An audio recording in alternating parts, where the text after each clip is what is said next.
Hi, I'm Rachel Stravelli. Welcome. I'm so excited you're here. Today I'm going to be talking about how to stay ahead of your inner critic so you can get your creative work done.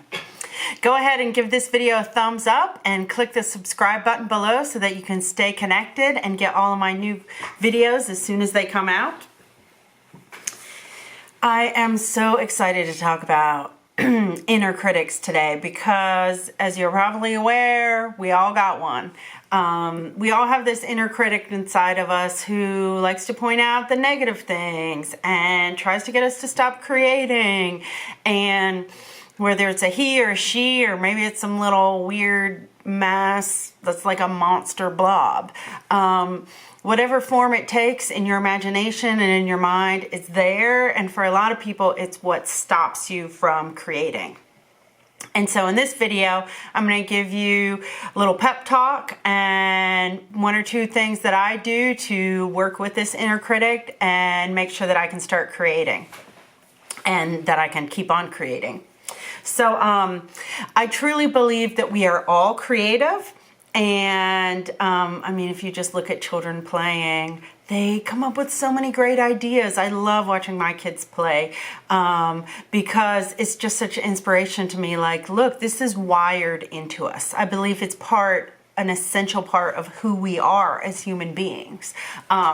I think nature is creative too. If you look around the world, how many different types of birds there are, beetles, flowers. Nature loves creating new variations of things. And oh, this with speckles, and oh, this with iridescent or ultraviolet stripes.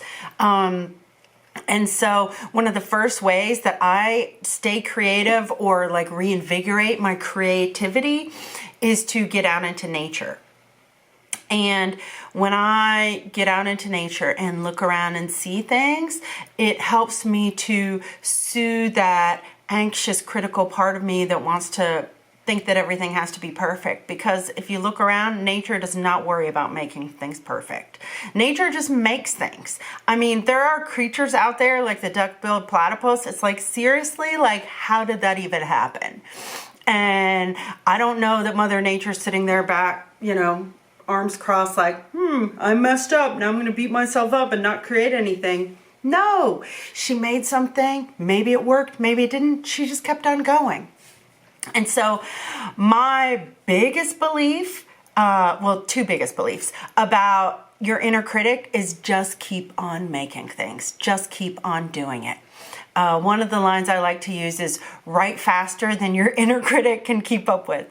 And so when I'm working on either a writing piece or brainstorming ideas for what I'm going to talk about with you here, I try and get the ideas and the excitement really built up and pumped up, because when I'm pumped up, I don't worry about what the inner critic says. Just like if I go out dancing with friends, the beginning of the evening, I might feel a little shy. There's not that many people on the dance floor.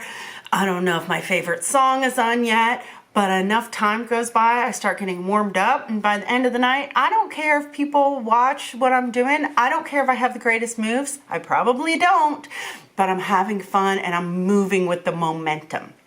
And so if you can create a momentum and enthusiasm, your inner critic is not going to be able to break through to that. And the other really essential kind of flip side part to that, I believe, is to be kind and gentle with yourself. To acknowledge that everything you make is not going to be perfect, and it doesn't have to be. We're not aiming for perfection here. We're creating things. And some of the things are going to look messy, and some of the things are going to look stupid, and some of the things you're going to be like, what was I even thinking? But that's okay. It's just one creation. It's just one thing. But what happens a lot of times is people get blocked before they even begin because they're so fixated on the idea of perfection that they don't even get started. And they let this idea of the perfection and that it has to be amazing hold them back. But what I find is if you once you can start creating, if you just consistently say, I'm going to create, it doesn't matter if it's good or if it's bad, I'm just going to keep on creating, then that momentum fuels you forward, and you start getting accustomed to the feeling that everything doesn't look perfect. Everything doesn't look amazing. Every video I make isn't incredible. Every word of my mouth is not even pronounced right. But you know what? I'm not worried about it. That's not what matters. What matters is bringing forth the creativity inside of you. That's what matters. My son, he's trying to learn how to talk. Do you think he cares that his dadas and mamas don't sound perfectly? No, he's just trying to figure out, like, how do I use my lips and my tongue and my jaw to make these sounds that are going to come out of my mouth? And you might be thinking, well, yeah, he's a baby. Like, he doesn't have social conditioning, and his parents aren't looking at him with all this judgment, and his neighbors aren't wondering if he's going to achieve, and he doesn't have to pay the bills. Yes, all of that's true. But you know what? Right now, your creativity doesn't have to pay the bills. And if it does, then I want you to find another creative project that you can spend 5 minutes a day or 30 minutes a week on that is not tied into all of that. Because if you use all of those things, like, oh, it's got to pay the bills, and what is so-and-so going to think, and what about this, and what about that, those things are going to clamp down your energy and your enthusiasm, and it's going to make your inner critic just have this massive power of this giant that keeps you from creating. And so you need to just be focused on, I'm creating for the pleasure and joy and feeling of creating. And if it doesn't feel pleasurable or joyful yet, that's okay. It will, but it might not at the beginning. The other part of it is, picture this inner critic. And I don't know, I mean, some psychologists might say this is like your subconscious talking, or maybe it's your inner child, or maybe it's the voice of society that we've internalized. I don't know which one of those things it is, or maybe it's all of them. What I do know is, sometimes when I'm personifying her in my mind, I think, oh, honey, go make a cup of tea, and you go do your thing. You go sit off to the side, and then I visualize her going off to the side, and then I get to work as fast as I can. So if you can, and you can come up with your own kind of thing, I want you to imagine a role or a task that you could give this inner critic to do. Maybe you tell your inner critic, look, you're not going to criticize this right now. You can criticize it on Friday, but today I'm making it. So today your job is to criticize something else, the news, I don't know. Your job is not to look at this and criticize this. Your job is to criticize, did I fold the laundry right? Find something else that you mentally assign the role for your inner critic to do, and tell yourself, today is just about creation. There is no room for criticism. There's no room for critique. In the process, even the way our brains work, in the process of creating, is not beneficial to start critiquing then. When I write, I don't edit on the same days that I write. I edit on entirely different days. And on my editing and revising days, yes, there are some new words that come up and some new creation. But on my days of getting things on paper, none of it is editorial. I don't belabor over the right word. I get the words out. And if you work in a different medium, you know, I'm not 100% sure that all of this will translate. But for a painter, you know, when they're doing the broad sketches, I don't think they worry about, is my sketch going to look how my finished product is going to look? And maybe there's a warm-up piece that you do. I know a lot of famous painters, before they would work on their finished piece, they would have warm-up pieces where they would play around with these ideas and work them out in smaller form before they worked them out on the final canvas. So that may be something you want to do. But being gentle with yourself and recognizing, like, we all have this inner critic, and it's okay.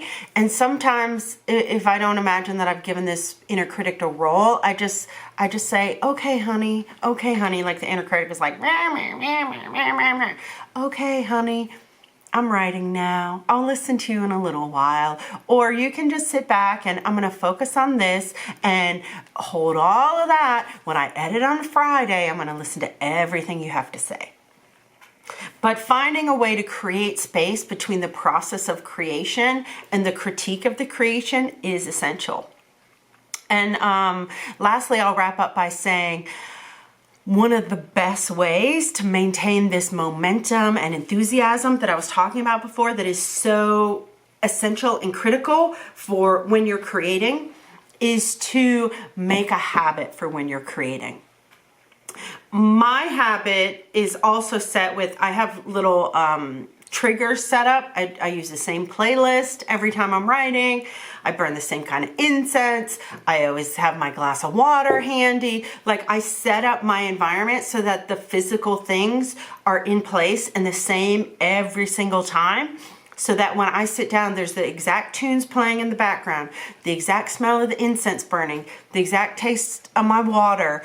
And it's a way of creating all of those things of sameness, so that when I start to write, my brain is already like, oh, okay, I remember now. When you do all of these things, that's when we get in the writing mode. I also do a little bit of physical activity before I start being creative, and this may be something you want to incorporate. I probably should make a whole nother video about setting up a ritual or a routine, but regardless, until I get to that, I just want to say, and if you can find a certain time of the week, like every Thursday morning, I always do this, or 20 minutes before I go to bed, before I start my nighttime routine, that's my 20 minutes to be creative every single day. If you can set it up at the same time and day, that's great. But if you can't, find other things you can do to set up the ritual of it, so that it already like triggers to your mind and to your emotions, like, oh, okay, we're creating now. This is what happens when we create. And the first few times, like with any habit, when you do it, it might not feel, you might not have, that muscle memory is not kicked in yet. But once you start doing it, like I've been burning the same kind of incense for 2 or 3 years now when I write. It's like I get the smell, I get the playlist, and it's just like, brrr, I don't even have to try.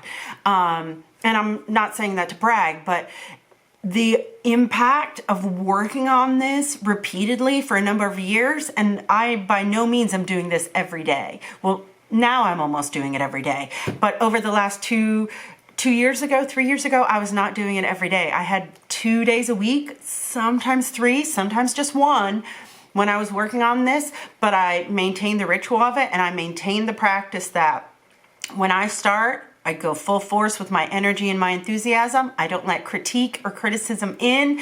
Editing days are different than critiquing. No, wait, I said that wrong. Critiquing and editing days are different than creation days. And so go ahead and set that up for yourself too. You can say, look, on days that I paint, I don't analyze the painting. If I'm playing around with color, that's not the day when my inner critic's allowed to say anything about color.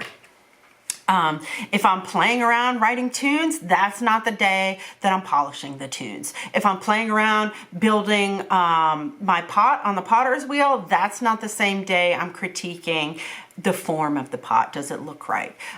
So making sure to create that separation so that the days or the hours that you're creating are just pure, enthusiastic, energized creation will really help your inner critic from stepping in, because over time, it's just not even the space when it happens. Like, I don't have to work as hard now, 2 to 3 years in, of having my writing practice and the inner critic like in my head critiquing the words, because I just know it's going to be polished later. This isn't the finished product. I'm just getting it out.